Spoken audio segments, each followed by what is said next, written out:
You would just have to authority. Yeah, you just have to move back a little bit. Just like I said, it's ways to do it. You know what I'm saying? It's the end of all that. It depends on your patience with dealing with that.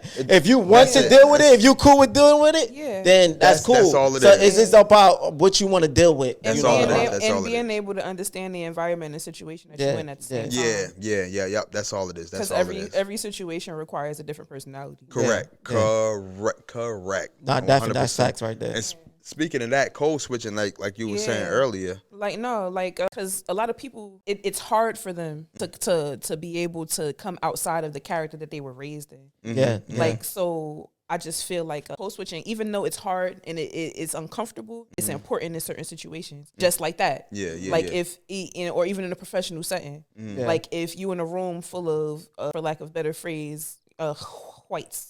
Yeah.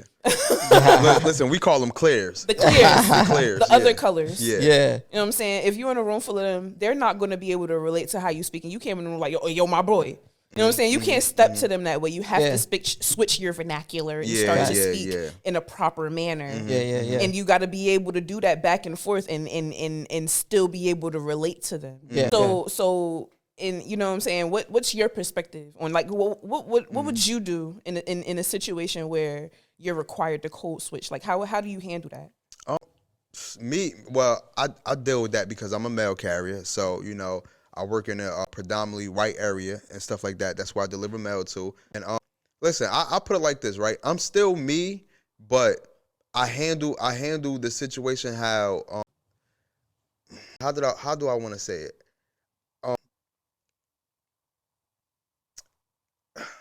Damn. Somebody go wild. I think this. I feel like it's necessary, but you gotta know how to renew it, do it to still be comfortable. It's ways of how, like example, like certain jobs that I've been to, I had to be like that a little bit more. But I still got a little me and with me a little bit. That's all, But certain jobs, I could be me a little bit way more. And the managers and all those. Like my job right now, I'm me all day. Unless I'm walking into a hospital or I'm dealing with the nurses and things or the doctors and that. But when I'm in the office, I'm like, well, my supervisor, I'll be like, hey, I'd have to say her name, but Trina, my girl, like they bugging out here. And she be like, Liz, you can't act like that. I be like, no, because they wilding. I could talk to her that way, but I know that when I get off the phone with her, I have to get back into my, this is Elizabeth. And that's the same. That's the same with me and shit. That's the train. But that's the same with me and shit. I'm myself, but what I do is I know I can't say certain words because they wouldn't understand me. So like as the conversation we had prior, previous in the last episode, I can't say "yeah, I mean" or "yo, what's up?" Like what, like you know what I mean? Like what's happening? I can't say none of that shit. Oh, hey, how's everything going? Okay, cool. Yes, sir. Yep. But you know what I mean? So I use words like that so they can understand me more. And that's just for example and shit like that. You feel what I'm saying? But like I won't go up to them like, yo, what's happening? Like, you know what I mean? I got another question. How was your day? So what do y'all do in instances where you walk into a room and it's someone of another ethnicity, and because they see that you're black, they start to change up. Like they try to, you know what I'm saying, they do their own little code switch. Like how do you feel? Try to relate, you know what I'm saying? You ain't never been in a room, like or you walk into a friend group and it's a bunch of them there. You know what though? When God honest truth, when that happened, now I can be myself. And whatever come after that. Well, yeah, because you asked for it. You asked invited me to be this way. So now that you don't understand me or you feel uncomfortable because I got a little too hood on you. Yes. That part. Right. Because and that's my favorite part. Yeah. Oh my God, I love when they do that because why are you acting like that? Be you.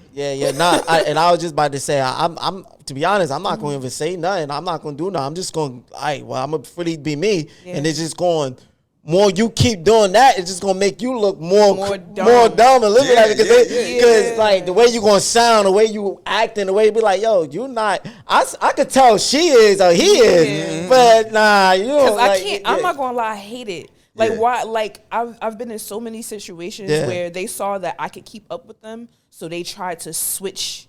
And try to bring me out of my character and make me to be who I am when I'm with my friends. And I'll give it to them. And I'll act the way like, yeah, girl, yes, bitch. Period. And they be like, oh, she's so cool. But I see right through you, though. Yeah. That like I see right through you though, and now I know how to treat you, and I know how to react to you when you start pulling it out your bag. Real to be talk, funny. real talk. That be the thing with them is that they think that we're so like down here, bro. But like, little do we know, like yo, I tell people all the time, I'm so happy that I grew up in the hood, bro. Yes, it's my favorite thing. Yo, that shit taught me everything. It taught me how to look for people's character, right? It taught me how to, I know how to spot a shady person. So now when I go to the different world, I know you want, like, you don't know that I know, but I know you want some bullshit because I learned all of this from where I'm from. Exactly. And that's the advantage that we got over them. Yep. You know what I mean? And listen, I don't want to say over them like y'all some other type, but this, I'm talking real shit. Like, that's the advantage that we got. This is our reality. Yeah, because we got best of both worlds. We come from this, but we also work in this, and we also may live over here too. Yeah, but we got the best of both worlds. Yeah, I also think, but it's a flip to that you're gonna have to recognize as leaving the hood and it being raised from the hood and going to somewhere in a different environment, and like that that is a good. I agree with you, but you got to know the flip side. The flip side is that we was raised to understand realness. That part. And understand realness. And so when you're a person that try to live by that realness, you go to an era that they don't know nothing about realness. You still try to be real to people that don't give a fuck about realness, and it screws you up. And so that's why I told you. That's why it's important to teach your kids how to code switch. They need to understand that there are different environments outside of where they were raised. A lot of people is fake and different. Like, it's a lot of that. It's whatever. So what I mean to say is the end is, I remember we had a conversation about that. I was telling you, I'm like, yo, man, I'm gonna be honest. I'm a real ass nigga, but I at these jobs, I'm tired of being real to these niggas. Okay. Like, because I be feeling like I'm the only real motherfucker. You gotta match the energy sometimes. Yeah, like, we was talking about snitching. I'm like, yo, listen, he did that over there too. For more clips, make sure you visit the YouTube channel at DSTV103 for the full video, man. Make sure you subscribe to the YouTube channel at DSTV103, man. You already